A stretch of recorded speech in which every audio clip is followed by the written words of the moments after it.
بكم مرة أخرى معايا. اليوم وين نمشي حسيرو تبارك الله نلقى قدام البرقدان. يا أخي جات في خشمي هكا ريحة خبزة البرقدان متاعي فايحة ما شاء الله وبنينة على الآخر، وزيد ساهلة ما تاخوش برشا وقت، وزيد ما تتكلفش بالكل، يعني برقدانة واحدة تكفي، برقدانة تكفي، وليزانغريديون نورمالمون موجودين في كل دار.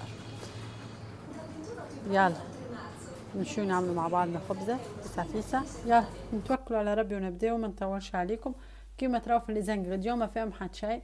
هنا عندنا 170 غرام فرينة، 225 غرام زبدة تكون طرية والا مذوبينها شوية يعني مخرجينها قبل بشوية. عندنا زادة 225 غرام سكر عادي، 3 كعبات عظم، واحدة خميرة تاع جاتو، واحدة سكر فاني، واكيد هنا ما ننساوش كعبة البرقدان، كان كعبة كبيرة ناخذ كعبة تكفي، وكان البرقدان صغير كعبة ونص هكاكا باهين. المهم نغسلوه قبل ما نستعملوه.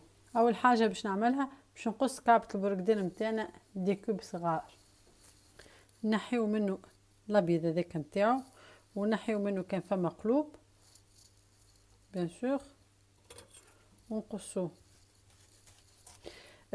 تنجموا تاخذوا برقدان حلو كما تنجموا تاخذوا برقدان قارص، المهم انتم ما تكثروش من كونتيتي البرقدان باش ما تجيكمش الجاتو معناتها مر. كما قلت لكم كعبه كبيره والا كعبه ونص متوسطين يعني. ناخذوا اللي قصيناه بقشوره كما تراو فيه هكايا ونرحيوه حتى يولي كأنه بوري. هذا البرقدان متاعنا كما تراو فيه ما قعدش لا القش لا حتى شيء. هاو باش نحطو تو في حاجه شوفوا فيه كيفاش معناتها ما قعدش فيه حتى شيء، ترحى مليح.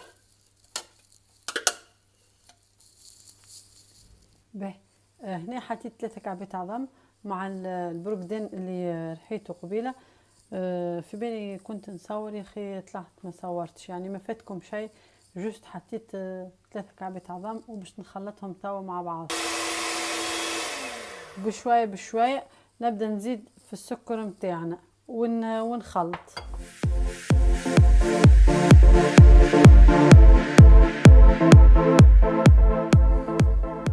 نبدا كيف نحط في الزبده ونخلط.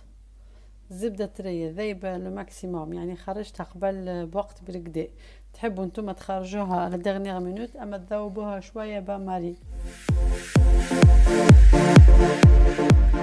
ناخذ الفرينه نحطوا معاها رشه الملح هذيك، سكر فاني، وساشي تاع الخميره تاع الجاتو، وخلطوهم مع بعضهم هذوما شايحين.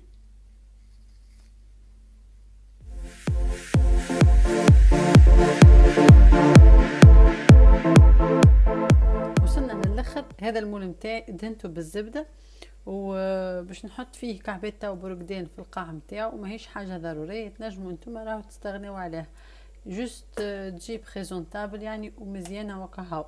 يعني اللي ما عندوش برقدان بزيت ما يقفش، ينجم يعملها بطريقه عاديه.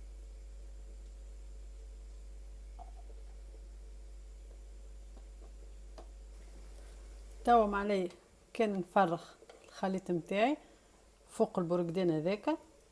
اونتر طون شعلت الفور 180 دوغري ونحطها تيب مدة 30 دقيقة، صيف ساعة هكاك.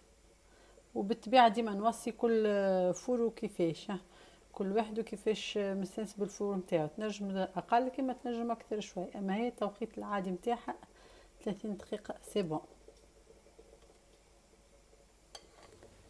وهذه الريزولتا نتاع الجاتو نتاعنا. حضرت الجوتي كما قلت لكم تجي جوتي للكبار وللصغار، ان شاء الله تكون عجبتكم. نستنى منكم رايكم، وما تنسوش باش تعملوا جيم وبارتاج وابونيفو باش يوصلكم جديدي ان شاء الله. على بروشين في فيديو جديد.